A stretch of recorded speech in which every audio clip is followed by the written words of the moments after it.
it's just been such a crazy adventure. There's some bittersweet feelings, I would say, to know that it's all over.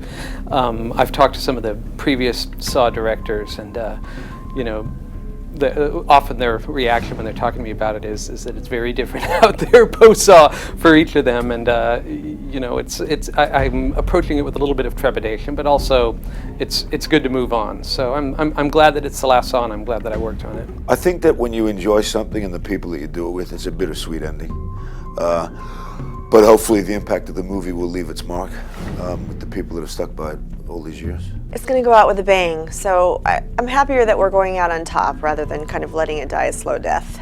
I'm really grateful for that, and given the opportunity to be in the very last one and tie up all the loose ends and answer all the unanswered questions that the fans had about the character.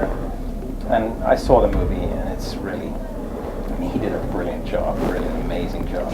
I'm pretty sure they've wrapped it up.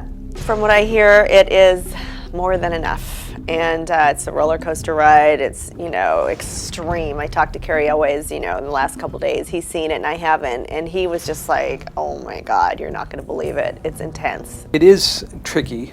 And also at that time, the equipment wasn't available that would let us do the film handheld.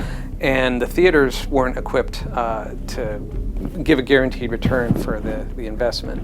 So by the time Saw 7 came along, there was no question in anybody's mind that it was going to be in 3D. From what I've heard, you know, limbs and blood flying right in your face and things like that. So the camera is our friend. It was a learning process, I think, for the crew, for the director, who found out last minute that he was going to be the director. Hadn't had a lot of experience in that department, but luckily he's a fast learner. And you know, for all of us, it was really just time-consuming. Deep down in our hearts, producers, writers, everything, they don't want it to end.